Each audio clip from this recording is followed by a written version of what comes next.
الحمد لله رب العالمين والعاقبة للمتقين والصلاة والسلام على أشرف الأنبياء والمرسلين اما بعد۔ سورۃ الکہف کی آیات نمبر 71 تا 77،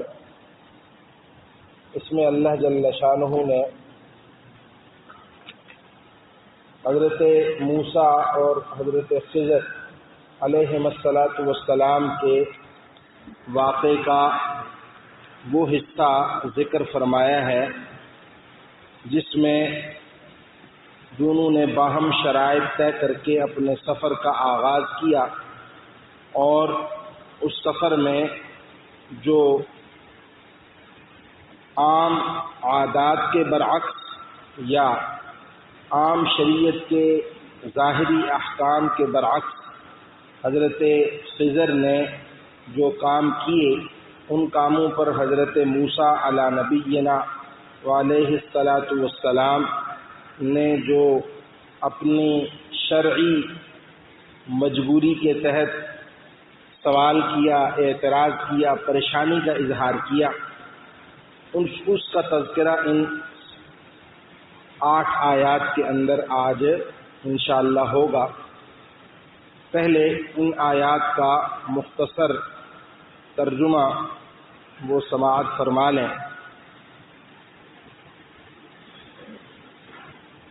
پس وہ دونوں چلے یہاں تک کہ جب وہ دونوں ایک کشتی میں سوار ہوئے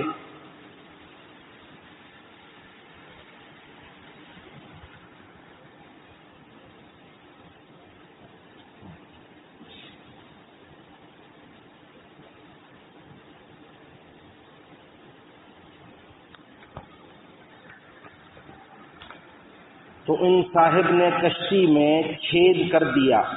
موسیٰ بولے، ارے کیا آپ نے اس میں چھید کر دیا تاکہ سارے کشتی والوں کو ڈبو ڈالیں؟ یہ تو آپ نے بڑا خوفناک کام کیا۔ انہوں نے کہا، کیا میں نے کہا نہیں تھا کہ آپ میرے ساتھ رہ کر صبر نہیں کر سکیں گے؟ تو موسیٰ نے کہا، مجھ سے جو بھول ہو گئی اس پر میری گرفت نہ کیجیے اور میرے کام کو زیادہ مشکل نہ بنائیے۔ وہ دونوں پھر روانہ ہو گئے، یہاں تک کہ ان کی ملاقات ایک لڑکے سے ہوئی تو ان صاحب نے اسے قتل کر ڈالا۔ موسیٰ بول اٹھے، ارے کیا آپ نے ایک پاکیزہ جان کو ہلاک کر دیا جبکہ اس نے کسی کی جان نہیں لی تھی جس کا بدلہ اس سے لیا جائے؟ یہ تو آپ نے بہت ہی برا کام کیا۔ انہوں نے کہا، کیا میں نے آپ سے نہیں کہا تھا کہ آپ میرے ساتھ رہنے پر صبر نہیں کر سکیں گے؟ موسیٰ بولے، اگر اب میں آپ سے کوئی بات پوچھوں تو آپ مجھے اپنے ساتھ نہ رکھیے، یقیناً آپ میری طرف سے عذر کی حد کو پہنچ گئے ہیں۔ چنانچہ وہ دونوں پھر روانہ ہو گئے، یہاں تک کہ جب ایک بستی والوں کے پاس پہنچے تو اس کے باشندوں سے کھانا مانگا تو ان لوگوں نے ان کی مہمانی کرنے سے انکار کر دیا۔ پھر انہیں وہاں ایک دیوار ملی جو گر رہی تھی، جو گرا ہی چاہتی تھی۔ ان صاحب نے اسے کھڑا کر دیا۔ موسیٰ نے کہا، اگر آپ چاہتے تو اس کام پر کچھ اجرت لے لیتے۔ انہوں نے کہا، لیجیے، میرے اور آپ کے درمیان جدائی کا وقت آ گیا۔ اب میں آپ کو ان باتوں کا مقصد بتائے دیتا ہوں جن پر آپ سے صبر نہیں ہو سکا۔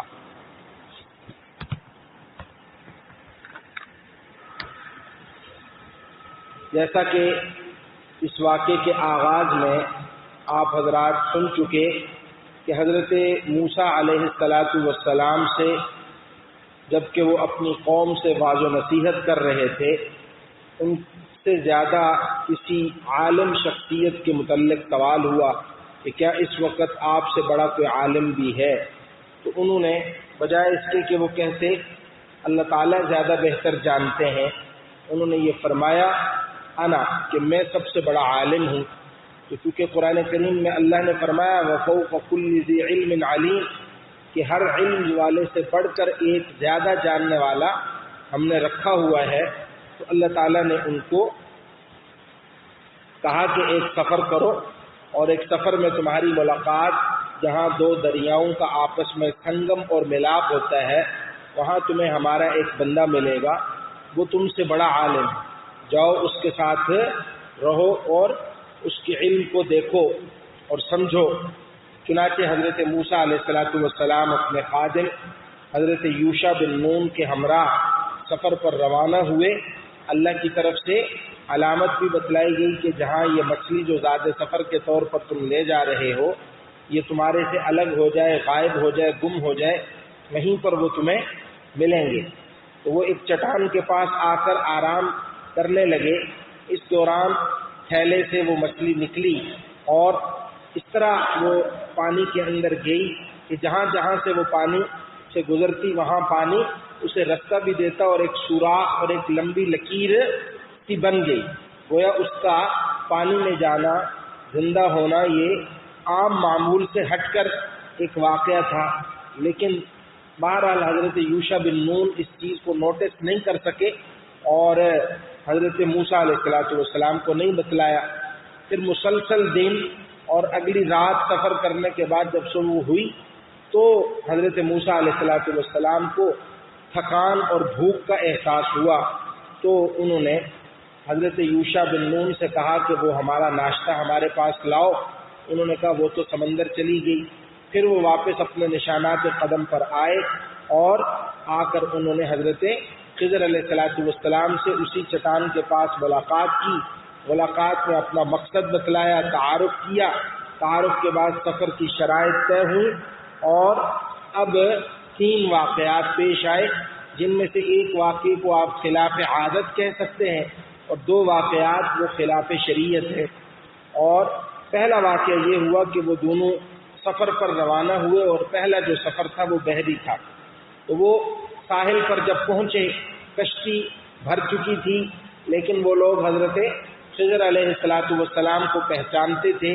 تو ان کی رعایت کرتے ہوئے باوجود اس کے کہ گنجائش نہیں تھی، ان دونوں حضرات کو انہوں نے اپنے ساتھ کشتی میں بٹھا لیا۔ اب سوال یہاں ایک ہوتا ہے کہ بھئی افراد تو یہ 3 تھے، لیکن قرآن کریم ذکر کرتا ہے وہ دونوں روانہ ہو گئے، حضرت یوشع کا ذکر نہیں ہے۔ اس میں دونوں طرح کی باتیں لکھی ہیں۔ کچھ حضرات کہتے ہیں کہ حضرت یوشع کا ذکر اس وجہ سے کہ وہ تابع تھے، اصل تو یہ 2 شخصیات تھیں، تابع ہونے کی وجہ سے ان کا ذکر نہیں کیا۔ وہ حضرت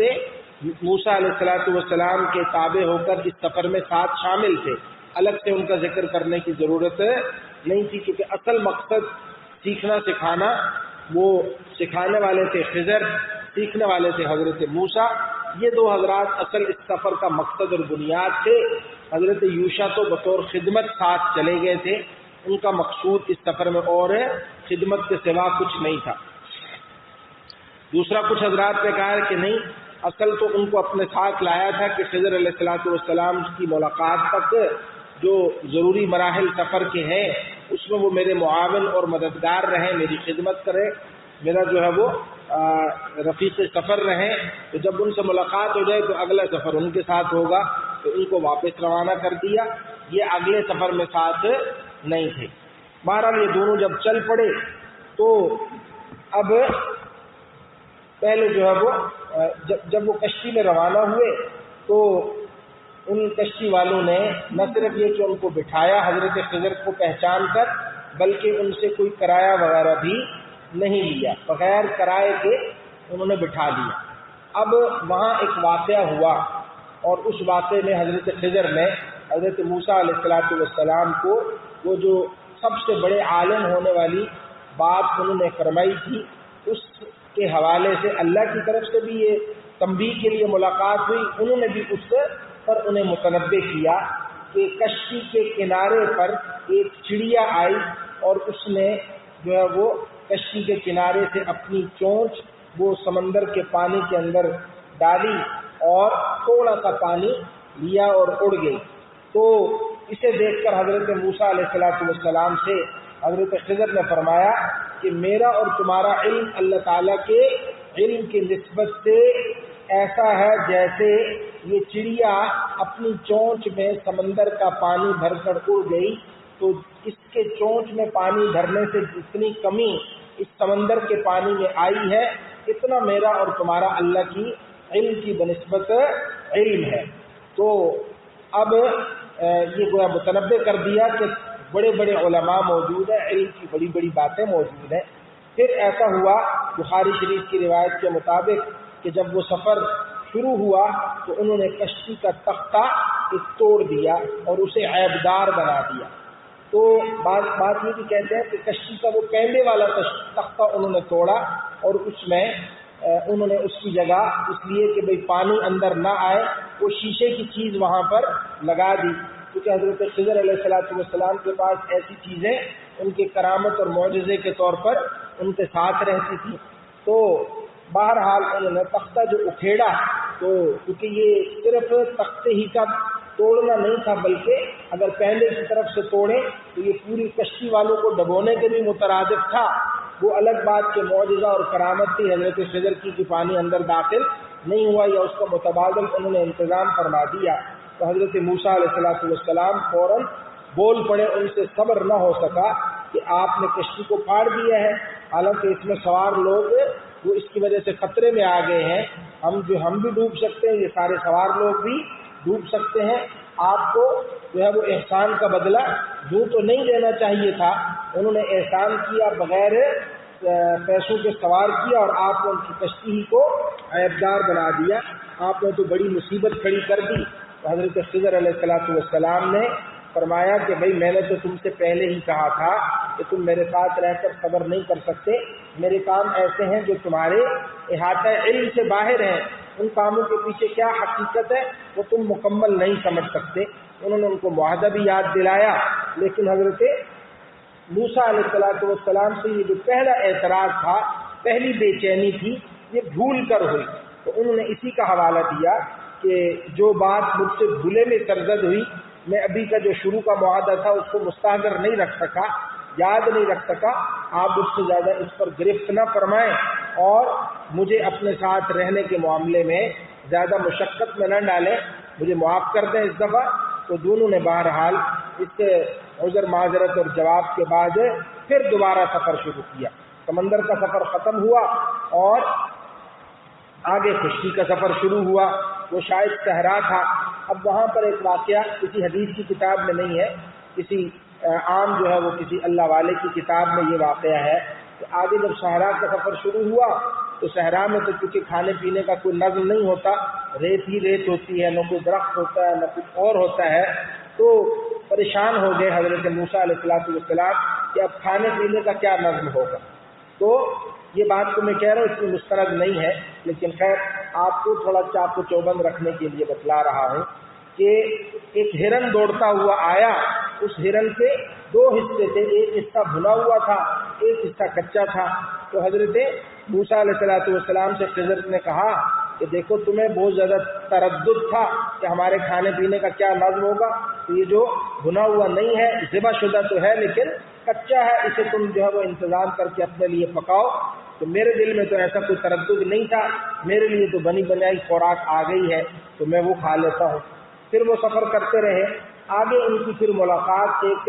بچوں کے ساتھ کھیلتے ہوئے ایک لڑکے سے ہوئی جس کو حضرت موسیٰ علیہ السلام نے قتل کیا، اور قتل کرنے کے لیے بھی الفاظ یہ ہیں کہ اس کا سر، اس کی گردن انہوں نے اپنے ہاتھ میں لی اور اس کو اکھاڑ دیا، اپنے ہاتھ سے اس کو اکھیڑ دیا، بڑے بہیمانہ انداز میں گویا اس کا انہوں نے قتل کر دیا۔ تو اب یہ ایک معصوم بچے کا قتل، چونکہ لفظ استعمال ہوا ہے نفساً زکیہ،